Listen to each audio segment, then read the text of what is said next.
All right, I think it's a good time to get started, and then we will see if a couple other people kind of trickle in. So, thanks everybody for being here. I know we have kind of a small group, but hopefully some other folks will come in within the next couple minutes. My name is Cami Sacco, and I'm the Sustainability Coordinator for the Office of Leadership and Community Engagement. And Dr. Lindsey Stone is joining us today to discuss a little bit about climate anxiety and how to manage it, and generally how to manage anxiety around some of these big picture things that we're seeing happening in our world today. So I'm just going to do a short introduction, and if you guys, for the attendees, if you just want to put in the chat if you have any questions. I know Dr. Stone is really curious to hear kind of how you're feeling. Obviously, everybody kind of is in a different space with this specific topic, and so I know she is curious to hear of your thoughts and feelings around the topic as well. So Dr. Lindsey Stone just recently joined Georgia Southern in fall of 2021, and she received her doctorate of philosophy and clinical psychology from Binghamton University in Binghamton, New York. And her research interests are on interpersonal mechanisms of depression in adolescence, peer relationships, psychophysiological assessment of emotion regulations, and effects of systemic oppression on mental health and advocacy. So she has done a lot of big picture research on mental health. And so I've asked her to kind of come and speak a little bit to climate anxiety and some of these issues that I think a lot of us are facing today. So thank you again for being here, Dr. Stone, and I'll hand it over to you. Yeah, thanks for having me, Tammy, and what a lovely introduction. So what I have to offer, I'm a clinical psychologist. I specialize in risk for anxiety and depressive disorders. So largely, I'm going to speak to what I know about anxiety, what maintains anxiety, and what we can do to minimize anxiety in our lives. And I just want to I'm so grateful that the Office of Sustainability is just supporting the students and acknowledging the need to focus on mental health because the pandemic is not over. There are just a lot of things to navigate right now, and folks are struggling. So I'm really glad that we're having these conversations, and I'm happy to be here. So I can't currently see questions. I will figure out how to get to that, but I'm happy to, this is informal. I'm happy to entertain questions at any point throughout. This is very informal. So to get started, let's just start with one, climate change is real. That is a fact. I'm definitely not here to debate that. And to be frank, I'm not a specialist with climate change advocacy, but I do want to talk about today what we can do, what is in our control, versus what are things that can inadvertently, even though we feel like we're working on something, inadvertently just stress us out and make us feel worse, which if we're hurting our health is going to overall probably hurt our potential to be more effective advocates. So what I do want to start off saying though is that all emotions are good. Every single emotion we have is useful. And this is an interesting perspective because we see so much emphasis on happiness and, celebration, but all emotions have their place. So emotions like happiness or anger, they're approach emotions. They're telling us to go out, whether to happiness, go out and enjoy things, or anger, go out and defend yourself, right? But emotions that we think of as quote unquote negative or bad, like sadness and anxiety, also have their use. So think about if you had like a job interview coming up and you weren't anxious about it at all, or you had a huge exam and you're not anxious. You're like, yeah, I attended class, I read the book. How would you do on the exam? Not so good, right? You vomit. So having some anxiety is useful. It's telling you, hey, this is something I need to be aware of. This is something I need to navigate in my environment. So anxiety is helpful, but too much of it is overwhelming and causes its own problems. Okay, why is climate anxiety in particular so tough to navigate? The reality is, so when we think about anxiety disorders, we're always thinking about when is the emotion or reaction out of context to the actual threat. But with climate anxiety, there are very real consequences, right? Where our over reliance on fossil fuels are eating away holes in the ozone, and we're seeing really severe, very ongoing current severe weather patterns, from forest fires to floods, and that threatens people's lives. It threatens the economy. There are very, very real world impacts that are happening with our climate. So being nervous about the climate is not overblown. Your reaction is valid. It is a real threat. You are allowed to be upset. The toughest part about climate anxiety is that there isn't just a light switch we can flip off and turn back time and undo damage, right? And what we know with anxiety is that a lot of research has shown that when an individual has low perceived control, they have low control over their environment, that they're going to feel more anxious because there's less things that they particular can control for themselves. And this is 110% why it makes sense why climate anxiety in particular could be tougher to keep in check and keep at a helpful level, because it's always this ongoing and looming threat. There isn't just an immediate thing we can do to fix it. So I think it's very similar to parallel to what we're experiencing with COVID, with the pandemic, where there are just these ongoing stressors and threats that we are constantly having to navigate. And for folks that have never done that before, it's exhausting. So acknowledging that, being aware of these broader both restraints with the pandemic and just actual threats to our climate, they're very real and they do have a cost. So the extent to which we are able to choose things within our control is going to be really important for managing our own personal emotions and our anxiety.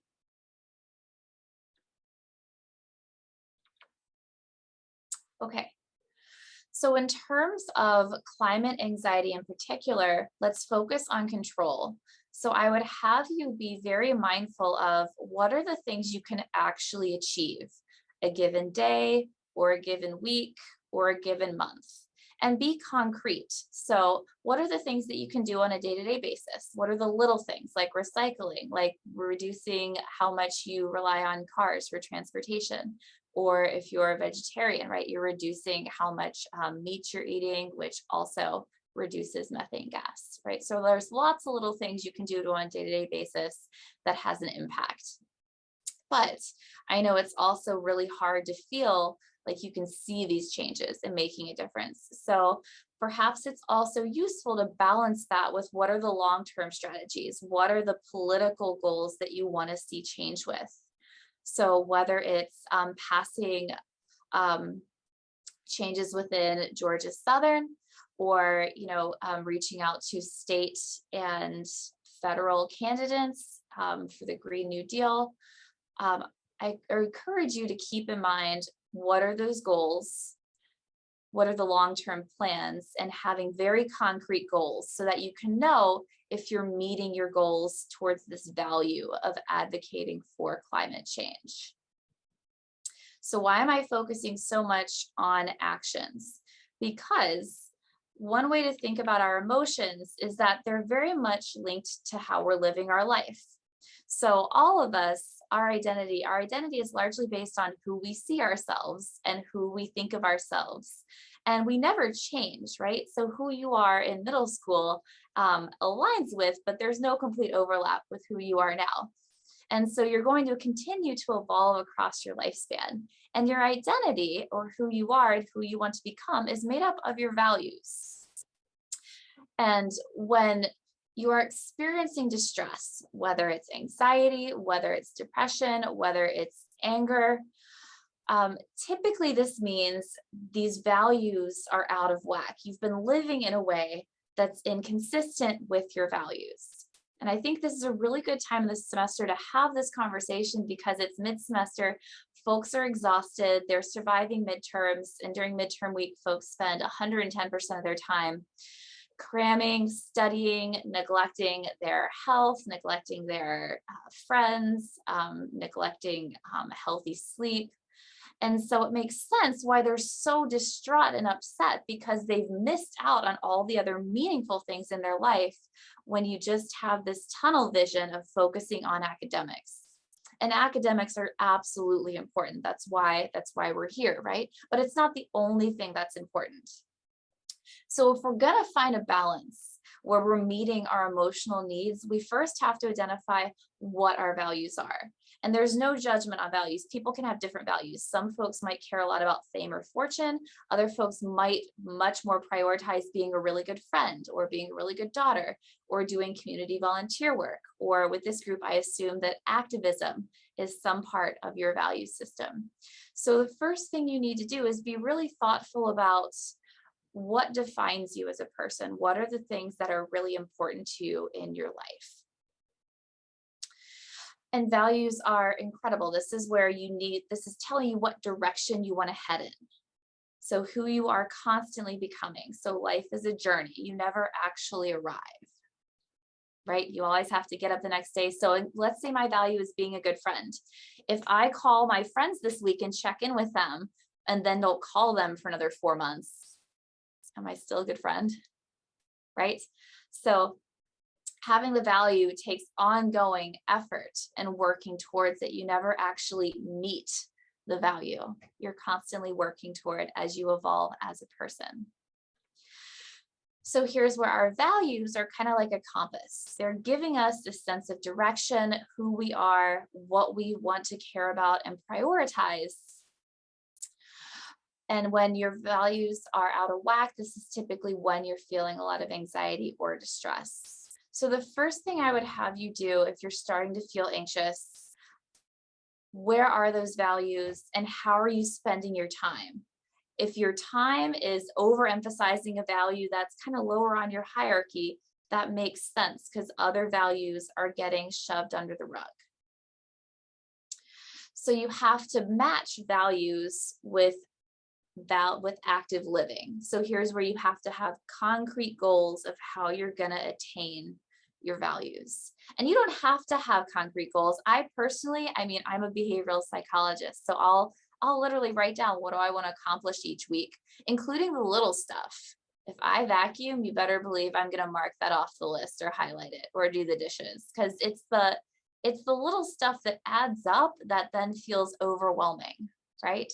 So always give yourself credit for all the things that you're doing, because when you're struggling, especially when you're struggling, those little things get a lot harder.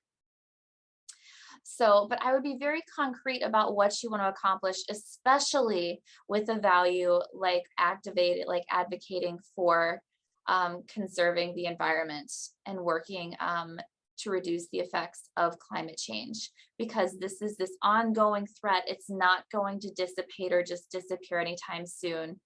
So you need to know that you're actually doing what you care about, that you are making an effort, that you are continually putting in the time. Okay, so I would be very clear on what those active goals are and how you're meeting them, both the short term and the long term each week, so that you can see that you're making change. Okay. And then hopefully that will help with reducing some of the cognitive components like worry. And apparently the worry slide is not next. So let's talk about the role of avoidance. So oftentimes when something feels really overwhelming, we put it off. And if something's so big, like saving the planet, oh my goodness, where can you even start? It's so easy to avoid that because it just feels like too much. What we know in terms of how anxiety works, the more you avoid something, the more overwhelming it's going to get over time. So it's going to make the actual assignment or event way scarier. And it actually will maintain your anxiety and make it grow. So what we find is, as clients are avoiding more things because they're anxious, their comfort zone for where they aren't anxious becomes smaller and smaller. So avoidance provides short-term relief because we put off doing that big assignment that we don't want to start because it feels super overwhelming. But then as you put it off across the semester, does that huge paper feel less, like more or less doable, right? It's more overwhelming and it feels even tougher. And it's really important to just keep in mind that anxiety is uncomfortable, but nothing about it is harmful, okay? There's even panic attacks, which are incredibly uncomfortable, and I'm happy to go into detail about those if folks have questions. Even panic attacks, there's nothing physically wrong with your body. That is the flight or flight reaction happening in the absence of an immediate threat, like a bear or a tiger. So anxiety is super uncomfortable. We don't enjoy it, but it's not actually causing us harm. And the more we avoid things, the more fun and rewarding things we're also missing out on as well, which does give our life meaning. So what we can find is if you are able to just get yourself over that hump and force yourself to do something, as long as you aren't avoiding it and you're attending to it, that anxiety will go away over time. So for example, if you've been putting off this long project, let's say you have to do like a 30-page paper by the end of the semester, of course, you're not going to start at week 1, week 2. But as you don't start it by week 4, by week 8, by week 10, right now it's building up, it's getting tough, okay? And it seems even scarier. But once you start on it, you're like, oh, I know how to do a literature review. I know how to write an introduction paragraph. Once you start, everything you're doing there's nothing new about it. And even if it is new, you will get familiar with it very quickly. So it's the avoidance part and this anticipatory part that maintains anxiety, because we start to get more anxious and then we cut and run. And so we never get to experience the relief that anxiety will go down on its own over time if you don't avoid. So whether this is small things, changing how you recycle at home, or you wanted to write a letter to the provost about how do we incorporate sustainability at Georgia Southern, the longer you avoid it, the harder it's going to get.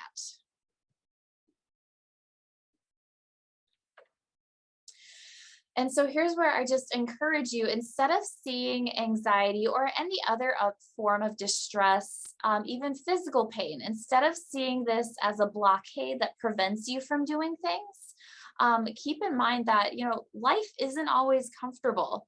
And instead of missing out on things that are really meaningful to you, I encourage you to be aware of the pain, the distress, and just take it along for the ride. So you can have a headache and still go out to dinner with friends. If for people with chronic headaches, should they never go out and do social things anymore? Of course not. They have to learn how to tolerate that pain and hopefully can still fit in the things that give their life meaning and value. Same with anxiety. Okay. Oftentimes what I find, particularly with these really huge problems that aren't immediately solvable, we feel like we need to think about it more. If we just think about it more, then we'll understand more about the problem, or we'll understand more about our own reaction and why we feel so strongly and why we get so worked up. And why do we even feel this way? What does this say about our personality? And this is called, it's worrying when you're focusing on the future, and it's called ruminating when you're focused on the past.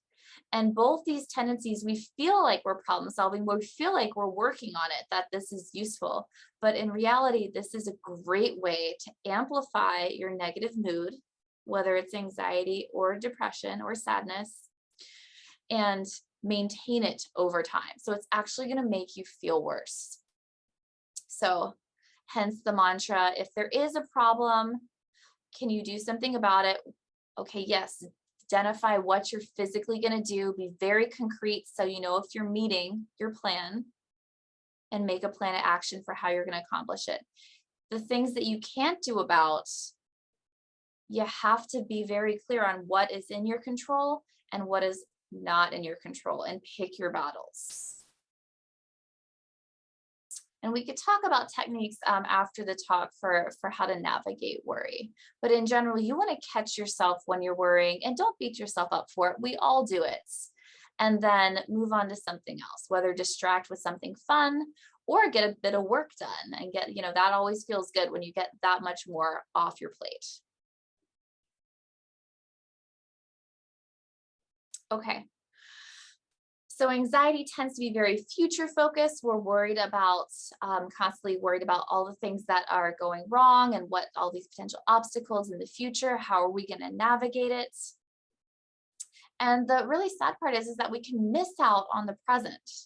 So, I love this graphic. I wish it wasn't completely cut off, but think about if when you're spending time with your pet, especially dogs are so cheerful. When you're walking your dog, they are in heaven. They are just enjoying spending time with you. They are enjoying all the smells, being out. They are living their best life, right? In contrast, how often are you thinking about bills or the X, Y, and Z things that you didn't get done this week, or this conversation you put off? You're missing out on this really lovely moment of just enjoying time outside with your pet. So here's where you want to be aware of when you are living either in the past or the future, because you're missing out on the best part, on the present. And it's the little things that make up a life. Life is full of a gazillion little moments, not massive, huge moments. Okay. So how can you maximize your social support? So when you are feeling overwhelmed or anxious, there's so much research showing that we prefer to be in the company of others, even strangers, if we're going through something stressful. So we are so fundamentally human beings. And as much as we focus on our needs, our physical needs, right? Air, water, food, shelter, safety. The reality is we also have emotional needs that are only met in the context of supportive relationships. Literally, at young ages, infants will fail to thrive if they aren't consistently around a warm caregiver. This is why we don't have orphanages anymore. And we currently have the foster care system. So if a child has to be removed from the home, they don't go to a building where there's one adult with 50 children that can't meet their emotional need. They'll literally show developmental deficits. But they go to a foster care center where they have a new parental caregiver who's only with a couple youth to better meet those emotional needs. And adults don't lose that. We very much thrive in the company of others. This is part of why the pandemic is so tough on us, because not only are we navigating this ongoing looming threats, but we're minimizing our in-person contact. And let's be frank, Zoom doesn't cut it, right? There's something very soothing and visceral about a hug and being in person with your people.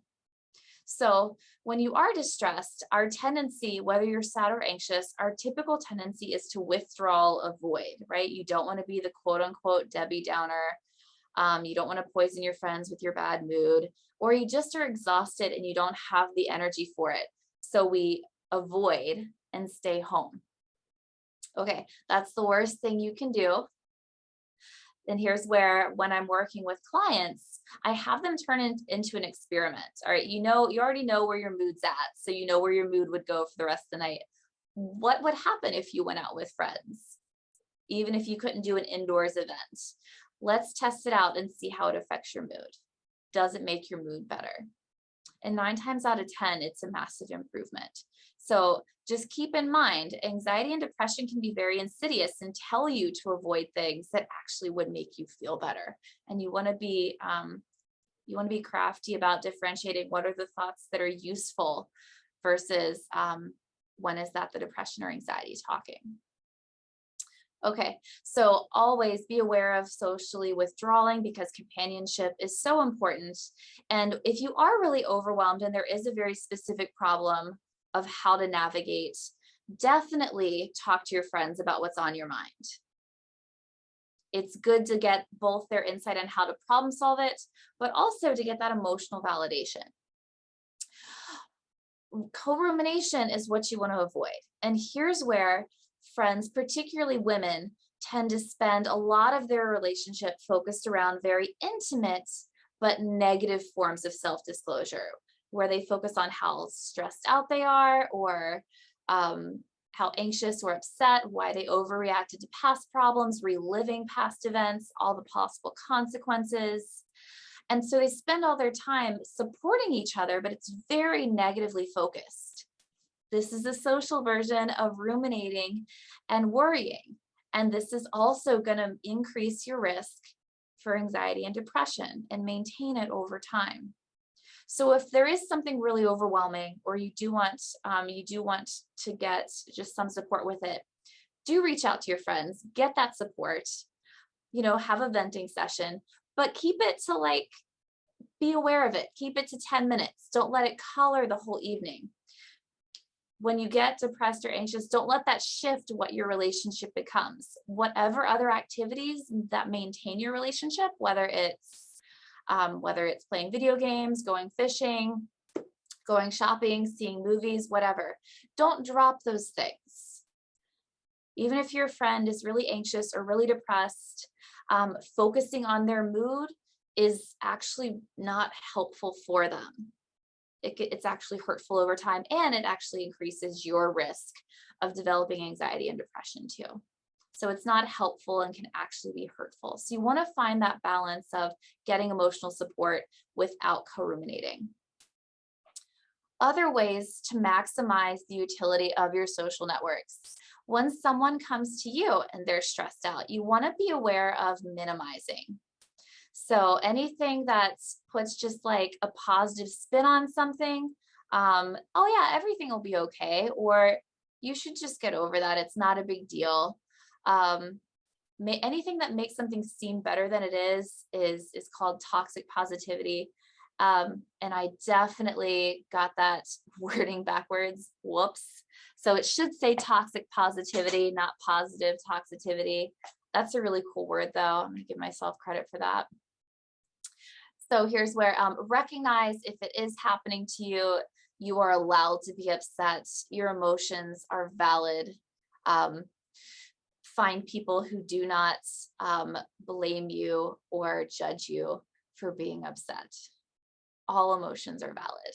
There is no emotional overreaction. Literally, there's never an emotional overreaction. What you want to do with the emotion behaviorally will determine whether or not you do things that are helpful towards your goals versus potentially create more stressors for you. Okay. Another tendency to avoid in relationships, when someone is expressing distress or a problem, a common tendency that we have is to think about a time when we experienced something similar, like, oh, I had that happen to me. Let me tell you about this one time. And on the one hand, this is just your way of, building camaraderie. I've been through that too. But in reality, that's actually very invalidating because it takes away the spotlight from your friend's distress and is now made it about your own story. So you want to be aware of that when a friend is coming to you for support. Focus on them, understanding what the problem is, trying to understand what they're feeling and what they want to do about it. That focused attention is so precious. Put down the phone, give them 110% of your energy. I promise it's amazing. And then hopefully in turn, they're able to give that back to you. If not, you can gently say, hey, but back to my issue, here's what I need from you. And actually I have, with my friends, sometimes I don't want problem solving. I don't want a solution. I just want to share how upset I am and how frustrated I am. And they're literally saying, okay, are we in problem solving mode? Are we in validation mode? And so it's very clear what I'm trying to accomplish, and it's very clear for them how they can meet my needs.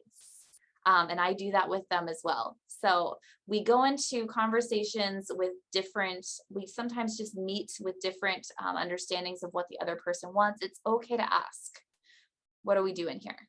How can I be helpful? Okay. For your mental health, and there is no difference between mental health and physical health, they're so completely conjoined and connected. You can't ignore the basics. I had a student come up to me after class, and she's been really struggling with her mood and her energy. And it turns out she doesn't routinely eat meals.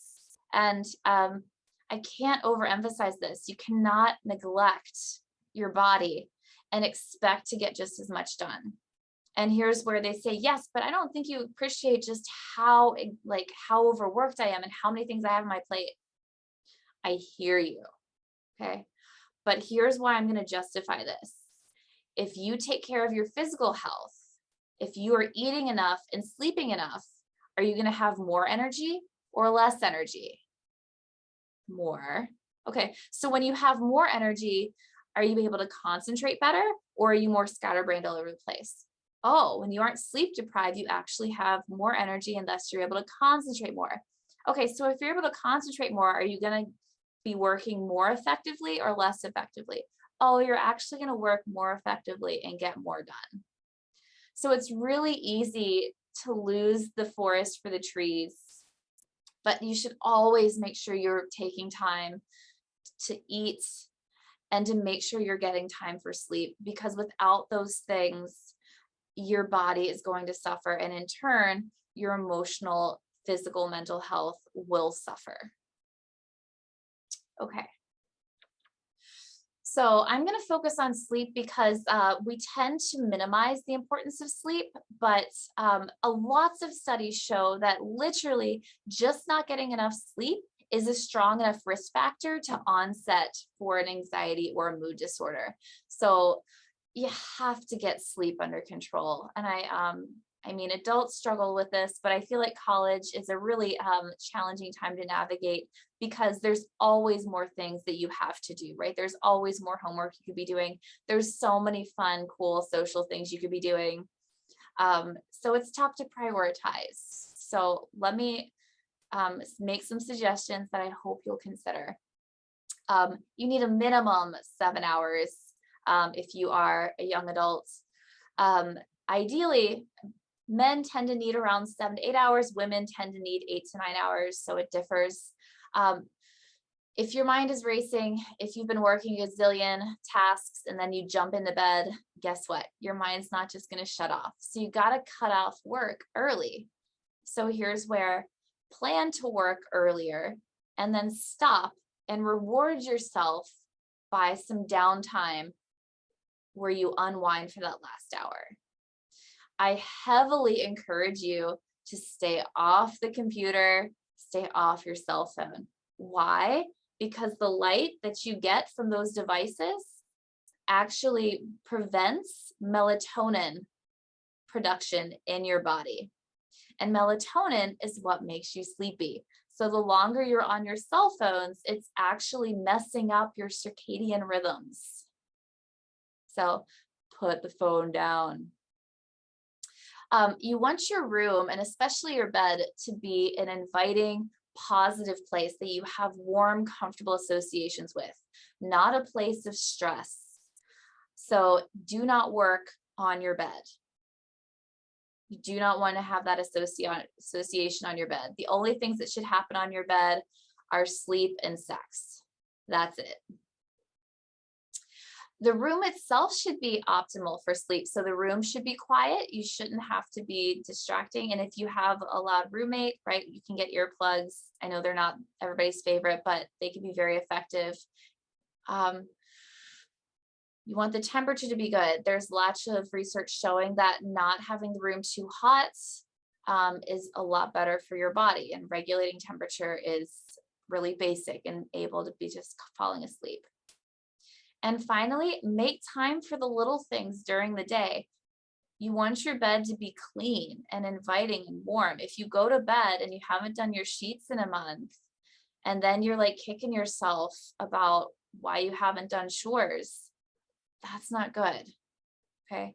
So make your bedroom a priority for being a warm, inviting place of relaxation. So in conclusion, climate anxiety is incredibly valid. Climate change is a real threat.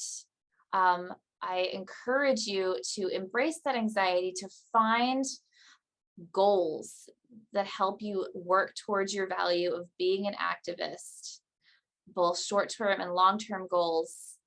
And then notice when you're worrying and shift to other things that you can do to focus on your other values, because climate anxiety and activism is incredibly important, but you are not one-dimensional. There are so many other parts to your life and what you're going to accomplish. Thank you for your time. Thank you so much, Dr. Stone. So we actually have a pretty good mix of people. We have students, faculty, and staff, I believe, within our small group. So I'm curious to hear some questions, and I'm just going to unmute everybody, and you should be able to unmute yourself if you have questions, or you might even be able to turn your camera on. But yeah, so I can start with a question, but then if others have questions as well. So you're talking a little bit about the bridge, or like, I guess I'm more curious about the bridge of like how, and if you know anything about how advocacy can help reduce anxiety or depression a little bit more. Do you know anything about that? Because I think there's a difference between like these individual behaviors and then, like recycling or driving less or something like that versus activism. Do you know anything about that? In terms of activism, so historically activism has been associated with reducing distress, because it's a source of empowerment, right? Where you join together as a group, and especially like things like a protest where you're standing up, you're making a visible display. And so that can be a source of empowerment and reducing distress because that's actively in your control. And then again, the social part, the camaraderie, is definitely a way to decrease isolation and to just, revel in that social support. So those are the positive aspects of advocacy. With the pandemic, we're now not the pandemic so much as other forms of advocacy. What we find is that at some point, advocacy can also take a toll because it can expose you to way more microaggressions. So for example, activists in the Black Lives Matter movement, they're fighting for recognition, to be recognized as human beings. And that also exposes them more to much more overt hate messages. So at some point, the cost can outweigh the potential benefits. And that's definitely what we're seeing currently. So I would imagine, I'm not sure to what extent environmental activists experience that same level of aggression, but I would imagine that it becomes a risk factor when you're experiencing much more consistent stressors. That makes sense. Do you know, in terms of the behavior change, if there's any, research in that as well, or are you kind of more familiar with the activist side? So behavioral change, it's called behavior activation. This is a specific part of treatment that we do for individuals with either anxiety or depression. And basically it's just getting people to be more active, especially with the things they're avoiding. And what we find is that when we're really depressed or anxious, we tend to kind of shut down and withdraw. And this, if we think evolutionarily, this is super adaptive, right? If something's wrong, you want to withdraw, and take guard. Have you been hurt? Have you been injured? What are you still capable of? But it also kind of causes inertia, and that like reduces your energy, and it makes you feel even worse about yourself. So we always just encourage that people get moving again. A lot of the things I talked about today are very consistent. They're components of ACT, acceptance and commitment therapy. And ACT is designed to help individuals just lead the most fulfilling lives possible. You don't have to have clinical levels of anxiety or depression. It's for folks, it's for everyone. And it's shown to be incredibly useful. There are tips for how to be more mindful. There are tips for how to identify your goals and do valued living. So yes, there's lots of literature supporting the more active you're able to be towards your goals, the better it's going to be for your mental health. But then still finding the balance of how much is too Right, much, right, right? exactly. So, so for example, if one of your goals is physical health and you're running a marathon every day, but then you're not making time for your friends or your spouse or partner, then that's going to cause problems and things are going to get out of whack. So it's always typically when we're feeling really bad, it's when we've neglected some part of ourselves that is really important.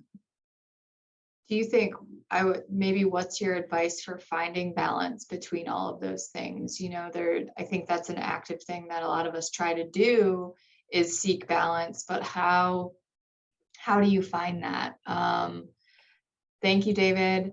Or what could be some tools to find balance of being overwhelmed by these large picture problems, and then finding times for your friends or your loved ones and the work that needs to be done? What are some advice or tips that you could give to find some balance? So there's lots of so I would identify what your values are. And then there are worksheets. I could even share the worksheet with you, but there's a worksheet where you go through and identify what are your values, how much do you value it, and how does that match with your current activities. So you find where is there a misalignment. And that's where you need to reshape. And that's where I really encourage people to be very physical. What am I going to do towards this value this week? So that you're working on it. You can't work on it all the time, but you're still calling family. You're still making time, 30 minutes to do that painting hobby that you say you want to pursue. It doesn't have to be a massive undertaking. So I think when the values are always who we're going to become and who we're constantly working towards. Versus the goals are what are the little things we're going to do to accomplish each week. And so make the goals reasonable, make them physical, something you can absolutely see and know whether or not you're meeting your goals. And I honestly keep track of them, because then I can literally I find it so rewarding to take that highlighter and just brush it off the list each night, because we do a ton and we don't realize it. So especially when we do things that are aligning with our values, then connecting that is going to make it more meaningful and worth it. Yeah, I think sometimes it's hard when you get so dedicated to a cause, and so whether that be climate change or, any Black Lives Matter, any social movement, that it's really hard sometimes to step away. Absolutely. And I mean, you don't have to have the exact same pattern each week, right? It's okay to shift based on your needs, right? It doesn't have to be super fixed and rigid. But when you do feel things are off, that's the first thing I'd look at. Right. Any questions from the three folks that are still here?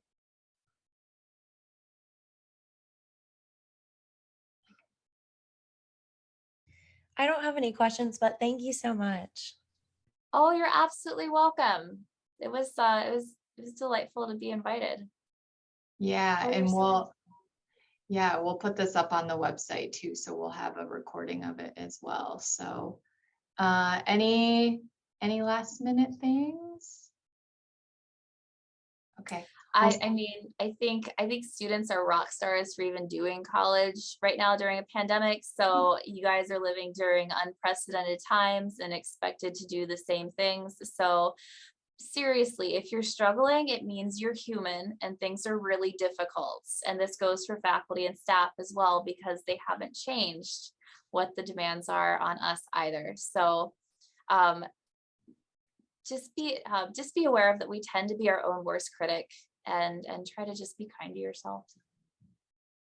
Yep. All right. Well, thank you again, Dr. Stone. We really appreciate it. And that would be great if you could share that worksheet you're talking about, and I can send that out to the folks that weren't able to join us, as well as with the link. So I think that would be great. I'm happy to. Okay. All right. Well, thanks everyone, and have a good rest of your day. All right, take care. Bye.